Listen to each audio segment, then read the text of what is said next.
Behind seemingly simple Kiwi products lies a multi-million-dollar manufacturing ecosystem. From grow environments controlled to the last percentage of humidity.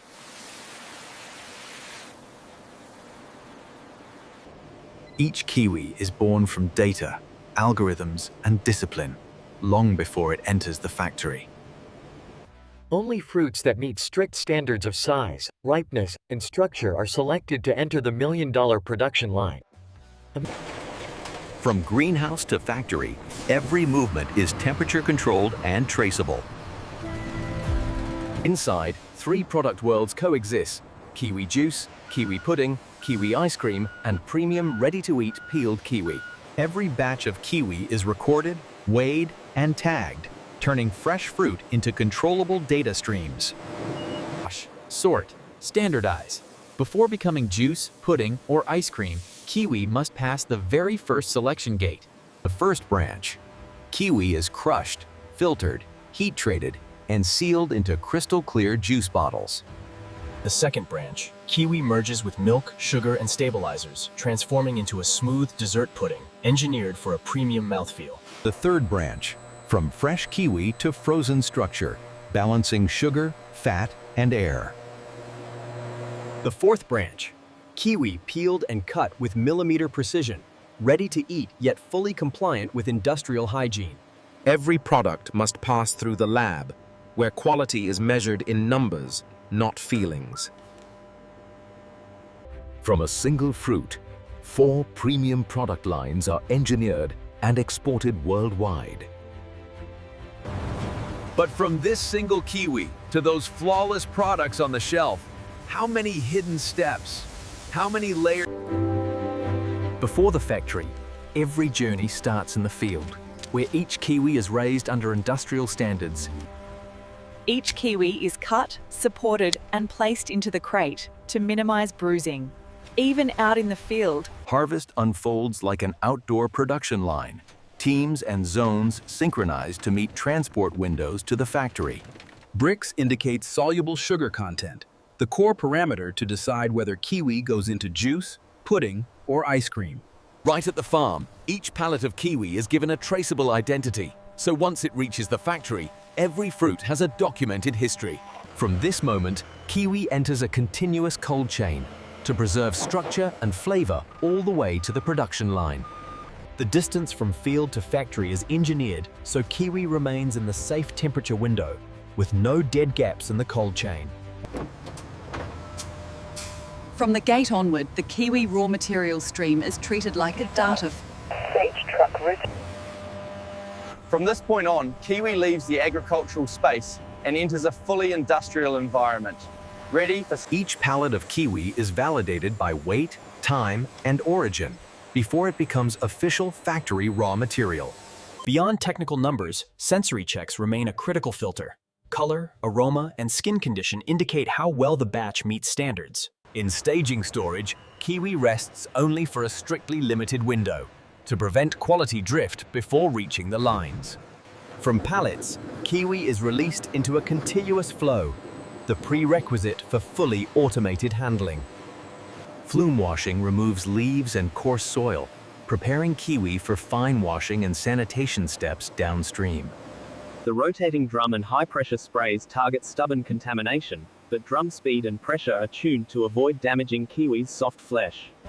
Even with advanced sensors, human eyes remain the final defense against subtle, hard-to-define defects. Fruit size is translated into process decisions. Each product line demands a different ratio of flesh, core, and skin. From this node, the kiwi stream separates into 3 distinct technology worlds. In the next part, we'll now follow a single medium-sized batch, batch J017, on its journey to becoming premium bottled kiwi juice. At the split node, kiwi destined for juice is isolated into its own dedicated stream, separate from product lines for ice cream, pudding, or ready-to-eat formats. Before being allowed to become juice, kiwi passes through a dedicated final wash using treated water and food-grade rinsing aid. Before being crushed, the kiwi stream is scanned by metal detectors to safeguard both equipment and consumer safety. Within seconds, kiwi's original structure is deliberately broken down, transformed into pulp, a semi-liquid raw phase for pressing and extraction. During enzyme treatment, pectin structure is selectively broken down to release maximum juice, color, and aroma, preparing for high-efficiency pressing. The press divides kiwi into two worlds: flavor-rich juice and fibrous pomace, destined for other uses. Coarse filtration removes large particles. Fine filtration is clarity, clean enough for thorough treatment without... In the blending tank, sweetness and acidity are tuned to create a consistent kiwi flavor profile across all batches. Color and aroma are kept within tight tolerance bands, distinctly kiwi, yet stable enough that every bottle feels copy-pasted from the same template.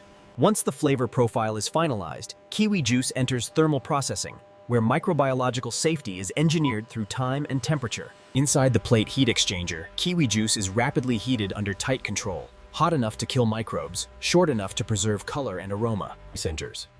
For just a few dozen seconds, juice must remain within the exact temperature window.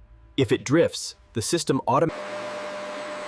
De-aeration removes air to limit oxidation and foaming. Homogeneous suspended particles... Packaging is part of the process. Bottles are dedicated to the kiwi line, with volume, shape, and color engineered to showcase the juice. Before they ever touch the juice, each bottle is cleaned and sanitized, minimizing the risk of packaging-borne contamination. From the sterile holding tank, kiwi juice is portioned into thousands of bottles per hour, each one dosed to the milliliter. Cap torque is controlled so closures are tight without deforming the threads, a seemingly small parameter that governs seal integrity and shelf life. Every bottle is automatically checked. Correct volume, proper cap, accurate label. Small defects are removed before leaving the line. The kiwi juice batch, batch J017, completes its journey in the finished goods warehouse, ready to ship.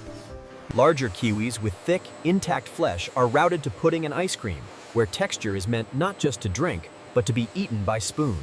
Before becoming pudding, kiwi is peeled and hand-trimmed, removing every imperfect section that could ruin the mouthfeel. Kiwi pudding requires both worlds: smooth puree to form the base, and intact cubes so the spoon still meets real fruit. The ratio of kiwi puree to kiwi cubes is weighed by formula. The pudding base is built from milk, cream, sugar, and a stabilizer system, forming a soft gel matrix ready to embrace kiwi. Temperature and viscosity are controlled together. Too low and pudding won't set.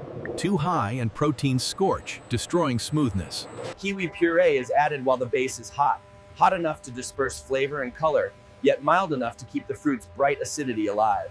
Kiwi cubes are added at the end, gently folded in so their structure stays intact, ensuring every spoonful of pudding meets real fruit. Excess air and foam would create voids, blemish the pudding surface, and shorten shelf life, so they're removed before filling. From the holding tank, kiwi pudding is kept at controlled temperature and viscosity, waiting to be portioned into cups, each cup a pre-calculated gel experiment.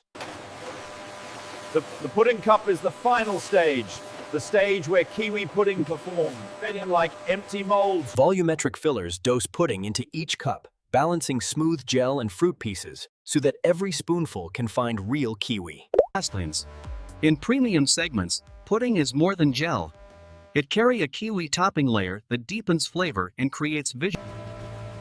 The sealing film is the first barrier protecting pudding from oxygen and microbes. Pressure and temperature are tuned to... Production date, expiry, and batch ID are marked on every cup, while seal tightness is sampled to ensure... Inside the cooler, temperature is lowered gradually so the gel network can form. Too fast and the structure fractures. Pudding doesn't leave the factory immediately. It rests in chilled storage, allowing structure to stabilize fully before enduring long-distance logistics. Pudding passes when the gel is smooth, free of syneresis, with kiwi cubes evenly dispersed and a mouthfeel matching the design.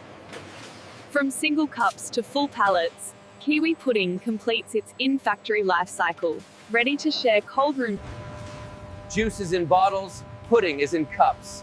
But the remaining kiwi stream is entering a harsher environment where kiwi destined for ice cream must endure freeze-thaw cycles while still offering a satisfying bite.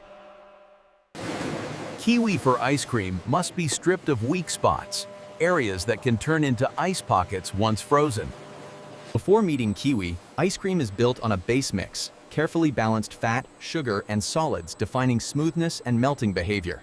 The ice cream mix is pasteurized and homogenized first, building a stable emulsion. Kiwi is added later to avoid cooking away its fruit character. Cold aging allows proteins and stabilizers to fully hydrate. The base becomes elastic and ready to trap air and kiwi within its structure. Kiwi puree is added after aging, cold enough to preserve aroma, and into a base smooth enough to hold the fruit's structure. Inside the continuous freezer, mix is whipped with cold air. Overrun sets how light and fluffy the ice cream becomes, while keeping kiwi flavor concentrated. Inclusions and swirls are added at the last moment, so every scoop reveals a kiwi painting of color, texture, and flavor. Kiwi ice cream is filled while still soft and shapeable. The surface of each tub is a small sketch drawn by its final flow from the freezer. With lids locked, ice cream enters hardening, where deep sub-zero air locks in the ice structure and freezes kiwi swirls in place. Kiwi ice cream passes when scoops are smooth, kiwi swirls remain visible, overrun stays within the design window, and melting is soft without watery separation. The remaining kiwi is reserved for those who want ready-to-eat fruit. No knife, no skin, just open and eat. Because consumers will eat these kiwis directly, the peeled line runs on stricter standards. Human eyes act as the most sensitive sensors. Each kiwi is groomed like a display item, because transparent packaging will hide no defect. From a single kiwi, the plant generates multiple formats for snacking, salads, toppings, or beverages. To prevent browning and keep kiwi vividly green, pieces pass briefly through a food-grade acid bath, short enough not. Inert gases slow kiwi's respiration, extending shelf life without adding preservatives. Every ready-to-eat kiwi tray is a complete record. One scan reveals its journey from field to pack.